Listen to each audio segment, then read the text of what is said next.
Mark had always dreamed of having his own peaceful home. After years of saving money, he finally bought a small, beautiful house in a quiet suburban neighborhood.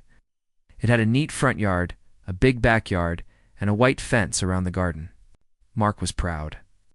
He had worked hard for this and wanted to enjoy a calm life. He wasn't someone who liked trouble. He liked reading, gardening, and drinking tea on his porch. When he moved in, many neighbors waved politely. A few even introduced themselves. But one woman stood out. Her name was Sharon, but people in the neighborhood quietly called her Karen because she always acted like she was in charge. She was the head of the HOA, the Homeowners Association, and she took her role very seriously. On Mark's second day, she walked up to his door without even knocking. She had a clipboard in her hand and a tight smile on her face. "Hello, I'm Sharon from the HOA. Welcome to the neighborhood," she said. "I hope you've read the rule book. We like things a certain way around here." Mark smiled politely. "Yes, I've read it. Thank you. I'm excited to be here." She looked around his porch like she was inspecting it. You might want to repaint this part. And we usually don't plant flowers that tall in the front yard. But it's okay for now." Mark was surprised. He hadn't even unpacked all his boxes yet, and she was already pointing things out. Still, he didn't want to start problems, so he nodded and thanked her again. Over the next few weeks, Mark worked hard in his yard. He planted colorful flowers, trimmed the bushes, and even made a small vegetable garden in the back. It was calm and full of life. He added a bird feeder and loved watching birds come in the morning. But Sharon, or Karen, as everyone called her, kept showing up. Sometimes she stood outside the fence, watching. Other times she walked into his yard like she owned it. One afternoon, Mark came out and saw her bending down near his tomato plants, taking pictures with her phone. "Excuse me," he said, walking toward her. "Can I help you?" "Oh, don't worry. I'm just checking for HOA violations," she said, not even looking up. "You can't just walk into someone's backyard without asking," Mark said, trying to stay calm. "Well, I have the right to check for any issues," she replied sharply. "You'll learn that soon." Mark was stunned. He knew she didn't have any right to enter private property without permission. But again, he didn't want to start a fight. He decided to fix the problem quietly. That weekend, he bought a stronger gate lock and put up a small sign that read, "Private property. Do not enter without permission." He hoped that would be enough. But Karen didn't like it. A few days later, she returned. This time, she was frowning before she even got close. She shook the gate, found it locked, and started shouting, "Mark, open this gate right now. I need to inspect your garden." He stood behind the gate and spoke firmly but kindly. "Sharon, you are not allowed to enter my yard without permission. I've asked you before. This is private property." Her eyes narrowed. "You're being difficult. I am the HOA president. You are required to cooperate." "I've read the rules," Mark said. "Nothing says you can enter my yard without my permission. Please stop coming in here." Karen's face turned red. She pulled out her phone and said, "Fine. If you won't listen, I'll call 911. Let the police deal with this." Mark couldn't believe it. She was going to call the police because he wouldn't let her walk into his backyard. "Go ahead," he said. "I'm standing on my own property. I'm not doing anything wrong." Karen called 911 right in front of him. Mark pulled out his phone too and started recording. Her voice was loud and dramatic. "Yes, I'm at address. A man is acting aggressive and blocking me from entering," she said into the phone. "I feel unsafe." Mark shook his head. He didn't say anything. He just kept recording. He stood calmly, not moving, not shouting. He could hear a bit of the dispatcher's voice on the other end. Karen said, "Yes, thank you," and hung up. "They're sending someone," she said with a smirk, putting her phone in her pocket. Mark stood there silently. He didn't feel afraid, but he was deeply frustrated. Why would she lie like that? He didn't yell or touch her. He just wanted peace. Minutes passed. Karen kept pacing near the gate. She looked at her watch. 10. Minutes turned into 30, then an hour. Mark went back inside, but kept an eye on things through his window. Still, no police car showed up. Karen eventually gave up and walked away, mumbling to herself. That night, Mark couldn't stop thinking. Did the police hear the full story? Did they believe her? Or did they know it wasn't an emergency? Either way, one thing was clear: Corin was not going to stop easily. But Mark also knew something else now. He had the truth. He had video, and he had the right to protect his peace. He just hoped the neighborhood would one day see it too. Would you like me to continue with part 2 next? The next morning, Mark stood in his backyard, sipping his coffee and watching the birds flutter near the feeder. The soft sunlight touched the flowers he had planted, and for a moment, everything felt peaceful again. But that feeling didn't last long. His mind kept going back to what happened the day before. Sharon had stood right there, calling 911 and accusing him of being aggressive. Just because he wouldn't let her enter his yard. Mark checked his phone and rewatched the video he had recorded. Clearly showed him standing calmly, his voice quiet, and her yelling and shaking the gate. He had no idea what she told the 911 dispatcher, but the truth was all there on video. Still, it bothered him that she could lie so easily and try to use the police to scare him. Later that day, he walked to his mailbox and noticed a few neighbors standing by the sidewalk. They didn't say much, but one of them a kind older. A lady named Mrs. Jenkins gave him a knowing look. "Heard about what happened yesterday," she said gently. Mark raised his eyebrows. "You did?" "Karen has a way of making noise," Mrs. Jenkins said. "She's done things like that before. You're not the first person she's called the police on. They just never find anything serious." Mark nodded slowly. That was interesting. He had only been there a short time, but it seemed Karen's behavior was already well known. Just then, another neighbor named Paul walked by. He was in his late 40s and had lived on the street for over a decade. He stopped and joined the conversation. "Don't worry about Sharon," Paul said. "She loves pretending she's the mayor of the street. Most of us ignore her, but she doesn't like it when people don't follow her every word." "She said she was checking for violations," Mark said, frowning. Paul laughed. "There's no rule that lets her go into people's yards. Just makes up stuff in that 911 Act. She's done it before." Mark was shocked. "Wait, she's called the police on others too." Paul nodded. "Once on a teenager who was playing loud music, another time on a man who parked his car the wrong way. She likes to feel important. But honestly, the police barely take her seriously anymore." This made Mark feel a bit better, but it also made him more concerned. What if one day they did take her seriously? What if someone innocent got into trouble? That evening, Mark decided to check the HOA rulebook again, just to be sure. Pulled it out from his drawer and went through the pages. Nowhere did it say the HOA president could walk into private yards without permission. And nothing said his fence or garden was against the rules. The next morning, a letter arrived in his mailbox. It had the HOA logo at the top. "Notice of violation. Unauthorized yard modifications." Mark stared at it in disbelief. It said his backyard, vegetable garden, and unauthorized gate lock were not in compliance with HOA rules. It warned him to remove both within 10 days or face a fine. He read the letter 3 times. Then he checked the rulebook again. Still nothing. No rule about locking gates. No rule about growing vegetables. He sighed deeply.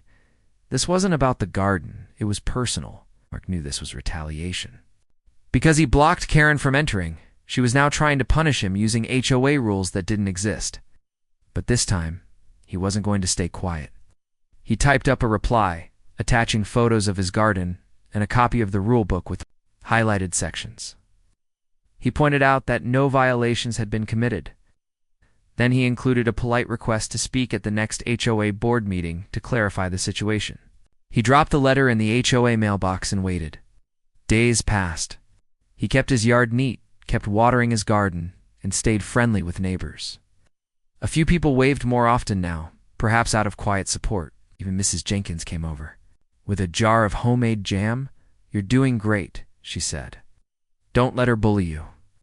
The day of the HOA meeting finally arrived. It was held in the community hall at the corner of the neighborhood. Mark wore a clean button-up shirt and carried his documents in a folder. As he walked in, he saw about 15 people seated in plastic chairs. Karen sat at the front behind a folding table, looking confident, her arms crossed. "Next item," she said sharply, Is the violation at 14 Rosewood Lane. Mark stood up. That's me, he said, walking to the front. He politely introduced himself and explained the situation. He showed printed photos of his yard, pointing out that everything was neat and clean. He handed out copies of the rulebook pages that clearly showed he hadn't broken any rules. Then he calmly explained what happened the day Karen called 911. He didn't raise his voice. He didn't accuse her, simply said, "She tried to enter my backyard without permission. I asked her to stop.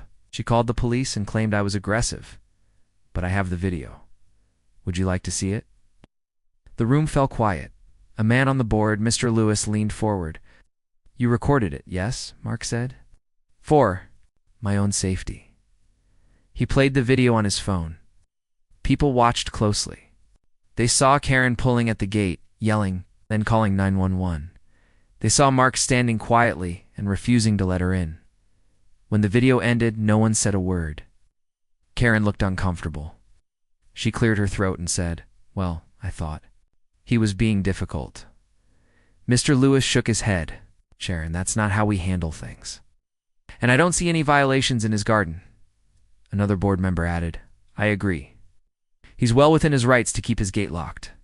Karen tried to interrupt, but Mr. Lewis spoke again. "Let's move on. There's no violation here." Mark nodded and returned to his seat. He felt a small wave of relief. He hadn't come to fight, he just wanted peace. After the meeting, a few neighbors came up to him quietly. "Thank you for standing up," one said. "We've been scared to speak before," said another. Mark realized then this wasn't just about him. Karen had been intimidating people for years. But now, someone had finally stood up and brought the truth into the light. As he walked home under the evening sky, he smiled to himself. He wasn't sure what would happen next. But he knew one thing for sure, he wasn't alone anymore. Would you like me to continue with part 3 next?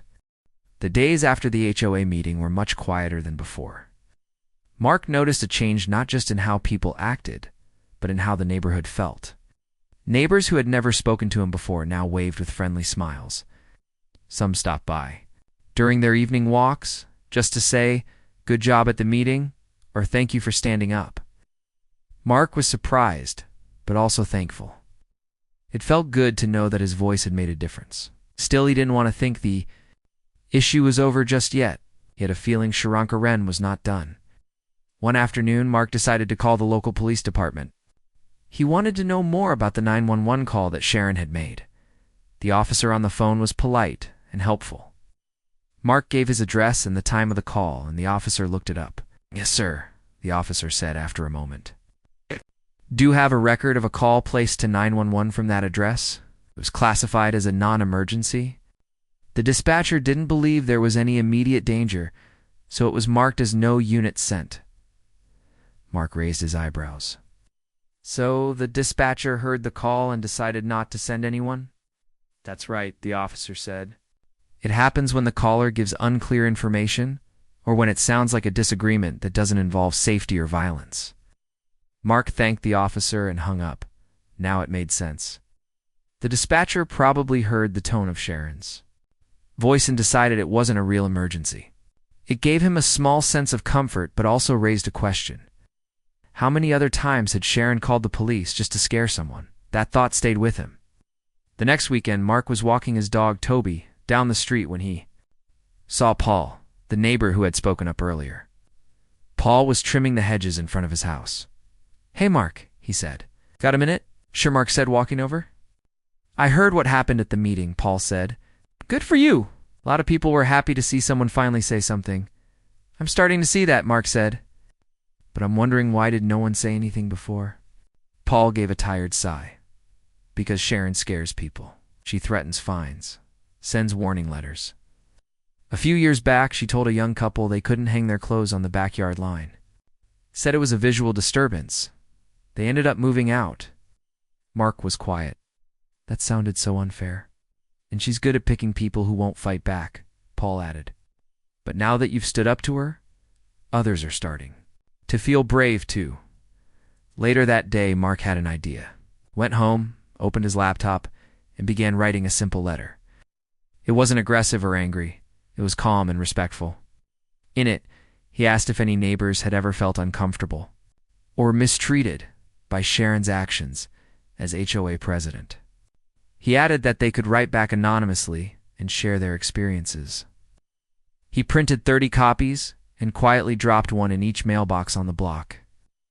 Over the next week, Mark received 11 responses. Some were handwritten, others typed. Of them had one thing in common.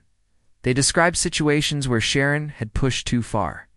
One letter said, "She warned me not to let my grandchildren play on the lawn or I'd get fined." Another said, "I planted sunflowers and she pulled them out, saying they were unapproved." One note simply read, "Thank you. We've been afraid for too long." Mark kept all the letters safe. He didn't want to embarrass anyone or cause a scene. He just wanted things to be fair. He wanted the neighborhood to feel like a community, not a place ruled by fear. One of the letters came from Mr. Duncan, a retired Air Force veteran who lived at the end of the street. Mark had only waved to him a few times but never really spoken. The letter said, "Sharon threatened to report me to the HOA because I hung an American flag on my front porch, said it was too large. I told her I fought for the right to hang that flag and I wasn't taking it down." The next day, Mark went to visit Mr. Duncan. The older man was sitting on his porch with a cup of tea. Mark introduced himself and thanked him for the letter.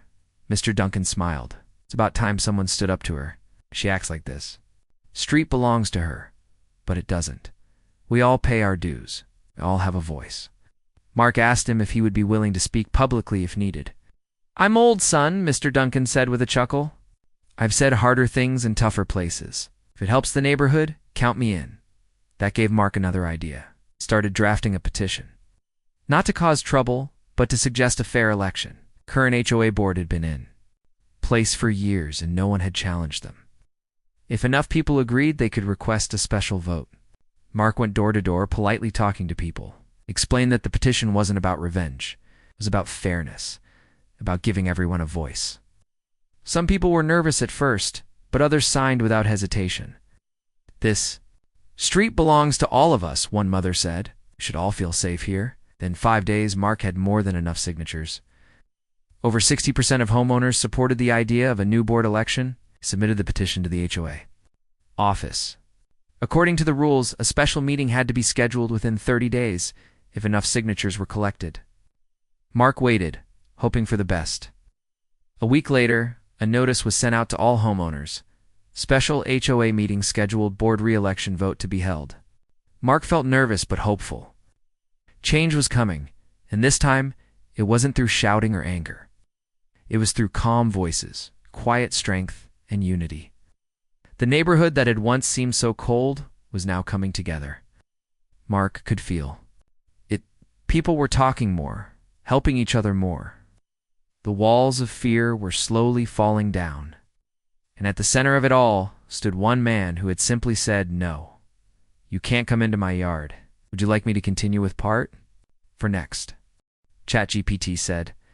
The day of the special HOA meeting arrived, and Mark felt a mix of nerves and quiet strength. He had never tried to lead anything before, but he had taken a stand not just for himself, but for everyone who had felt pushed around or ignored in the neighborhood.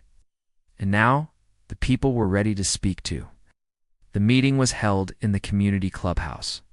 It was the same room where the last HOA meeting had taken place, but this time the room was full. More chairs had to be brought in. Neighbors who usually stayed quiet were present. Some sat with their arms folded, others whispered quietly, but all eyes were on the long table at the front where the board members sat. Karen, dressed neatly and with her usual tight smile, sat at the center of the table. She looked calm on the outside, but Mark could see the slight tapping of her fingers on the table. She knew something was different now. Mr. Lewis, the most senior board member beside her, stood up and cleared his throat. "Thank you all for coming," he began. As many of you know, a valid petition was submitted, signed by more than half the homeowners.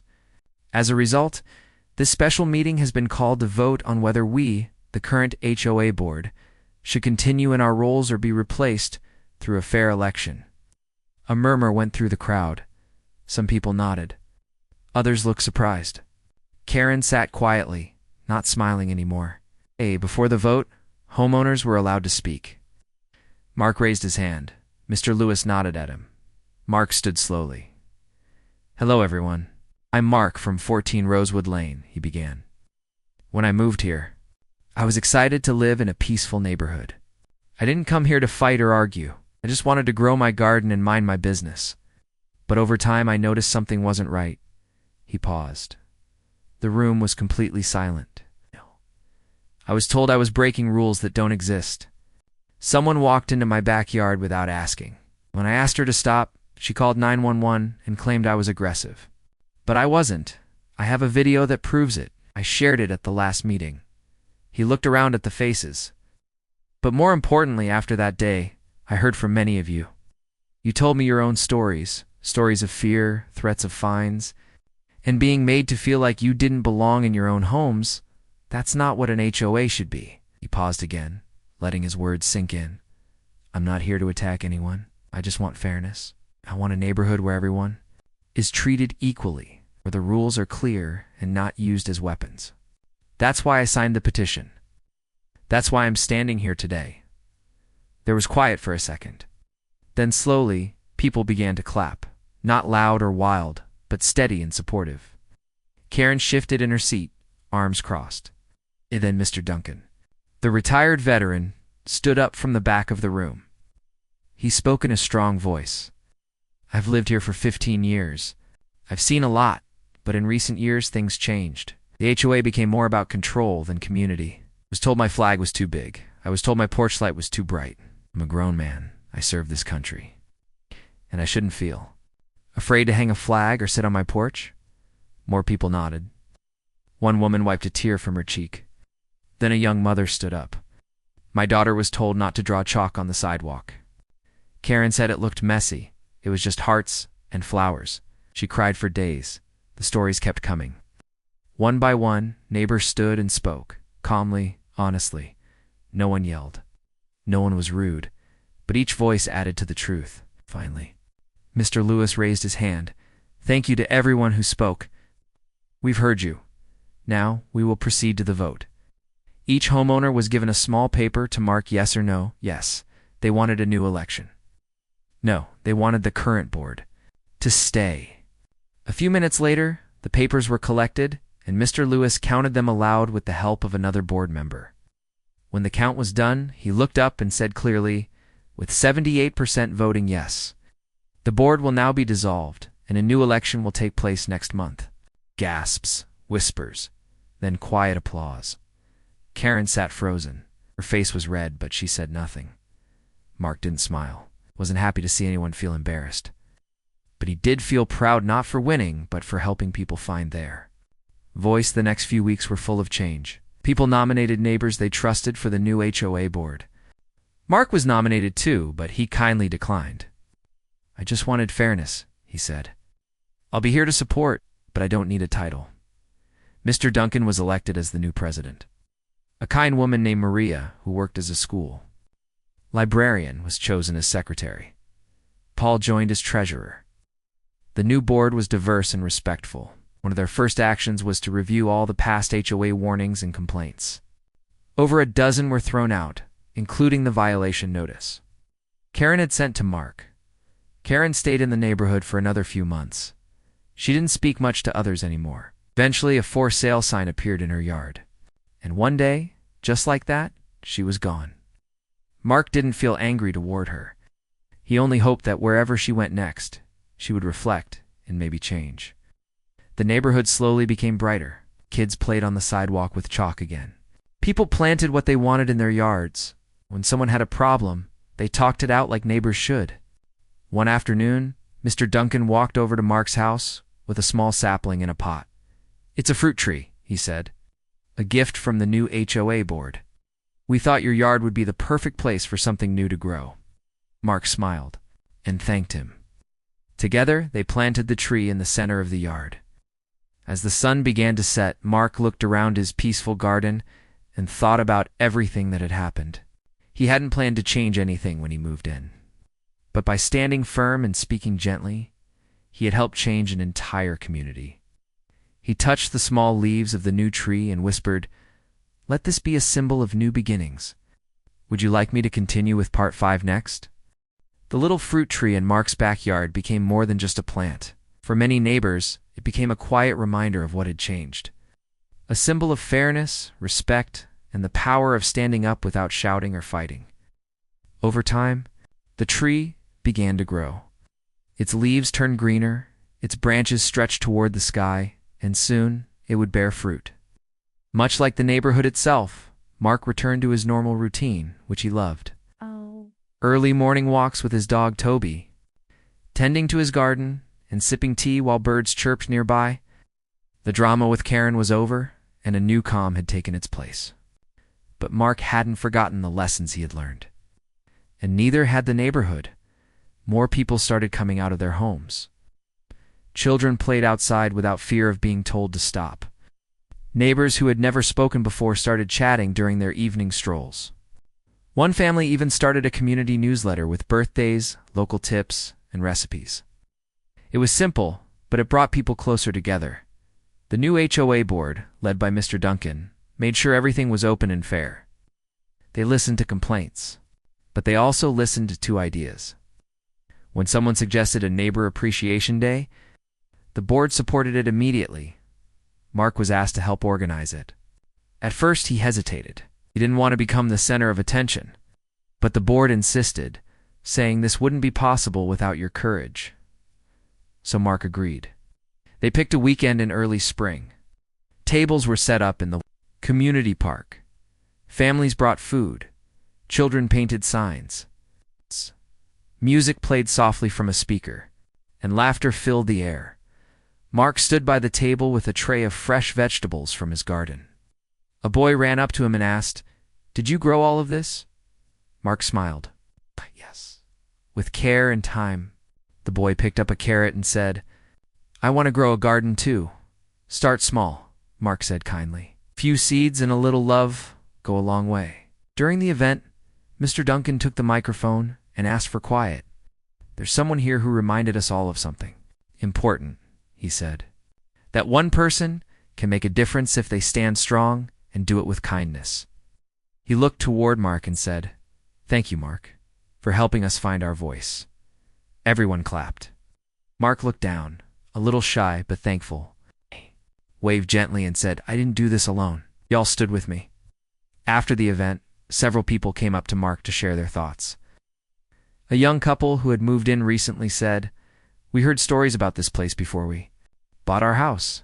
People said it was strict and cold. But now, it feels like a true neighborhood," the elderly woman added. "For years, I didn't feel like I belonged. Now I'd sit outside and talk to my neighbors. I haven't felt this welcome in a long time." Listened to them all, his heart full. It hadn't been easy, but the change was real. Weeks turned into months. The tree in Mark's yard bloomed. Tiny fruits began to appear. Birds nested in its branches. Life was moving forward. One warm afternoon, as Mark watered his plants, he noticed a for sale sign 2 houses down being taken down. A moving truck pulled up, and a friendly-looking woman stepped out with her teenage daughter. Mark smiled and walked over. "Hi there," he said. "Welcome to the neighborhood. I'm Mark." The woman smiled back. "Hi, I'm Elise. This is my daughter, Mia. We're excited to be here." Mark pointed to her porch. "If you ever need anything, tools, seeds, or help, just knock." Elise laughed. "Thank you. That's very kind.